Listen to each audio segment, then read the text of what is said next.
So in the first video, I told you that in my high school yearbook, I actually wrote down that I wanted to be an actress on a soap opera. And clearly that's not where I am today. I'm here talking to you about a completely different topic.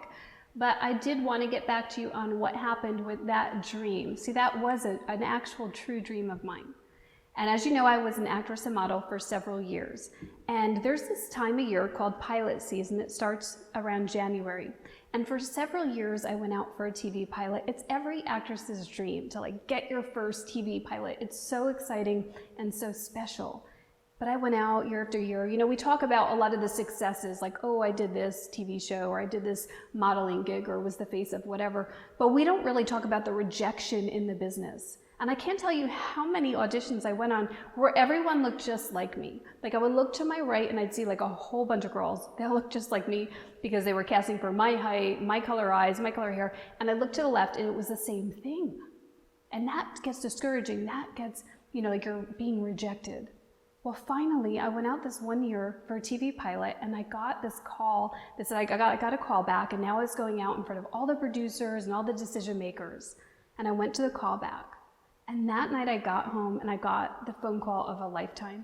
I was told I booked the role. It was for a nighttime soap opera, like dream come true. So I thought. So I went to the first read through for the soap opera. This kind of like where you get to meet the co-stars, you read through the scripts, you get to spend time and bond together. And my co-star, he was so beautiful. Very handsome. He had these beautiful green eyes, huge pearly white teeth. He looked like your image of what you would think would be on a soap opera. Your typical actor, very charming. We spent the day chatting, and he was gonna play my love interest. And so we're by the craft service table, having coffee together, having lunch together. At the end of the day, he said, is it okay, maybe we share a cab ride home? He asked me where I lived, and I actually was in college at the time, and he was passing by my dorms on the way to his place. So I said, sure, we could share a cab ride, no problem.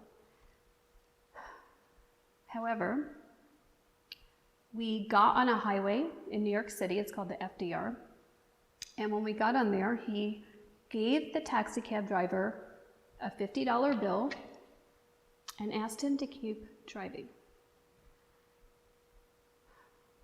I remember I was so confused. I'm thinking, what's going on? Why is he giving the taxi cab driver $50? Why am I locked in this taxi cab on a freeway going probably 60 miles an hour? So he didn't rape me, but he did sexually assault me.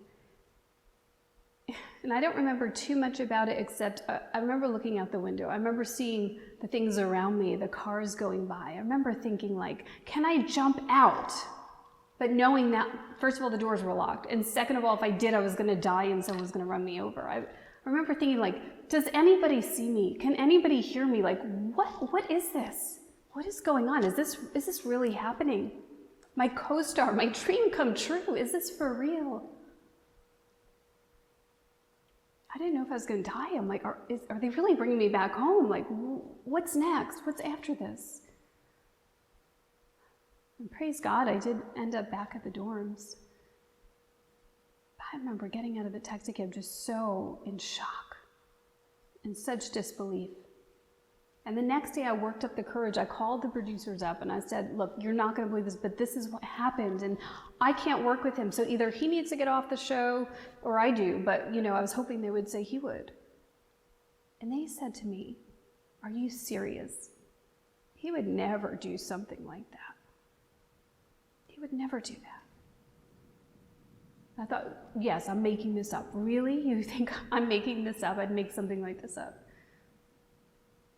So I had a choice to make. Was I going to go on the show and have this dream and pretend like nothing happened? Or was it time to walk away? Was it time to find another dream? I had to forgive that guy. I had to come to a place of deep forgiveness. It's not easy. People think that forgiveness is this warm, fuzzy feeling that you just are like, okay, I'm going to wake up today and I'm going to forgive. But forgiveness is an act of the will. And all I could do was give it to God. All I could do was say, you know what? This is terrible. This is horrific. But God, I can't hold on to this pain anymore, so I give it to you. I'm ready to let go.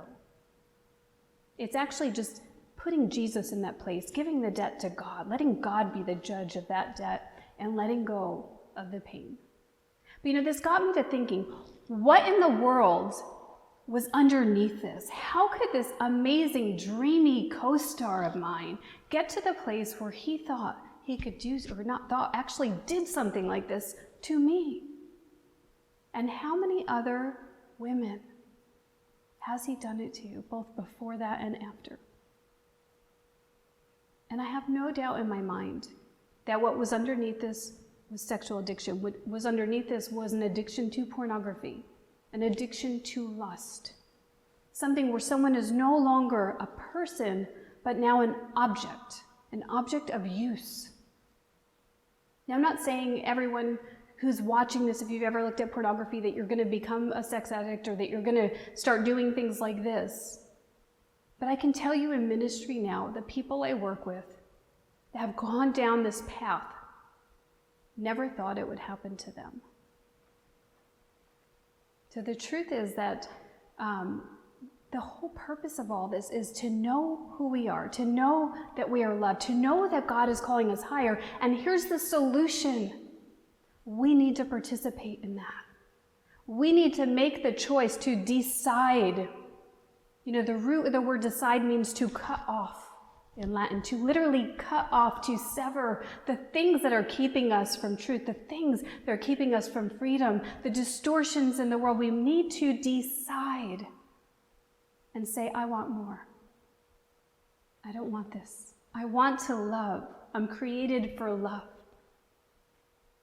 You see, there's something underneath that. There's this desire for the guys to be a hero. There's a desire for the women to feel protected and rescued, and that is the calling.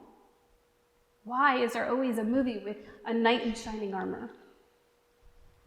That's what we're called to be. Men are called to protect, to love, to nurture, and women are called to receive that. It's stamped into our very bodies. It's stamped into the way we're made, where men are exterior and give, and girls receive. Of course, girls give as well, and guys can receive our love, but it's stamped into our image to love one another, to not accept less, to be called to the heights, to be called to more. And we can only do that with grace. We can only do that with the help of God.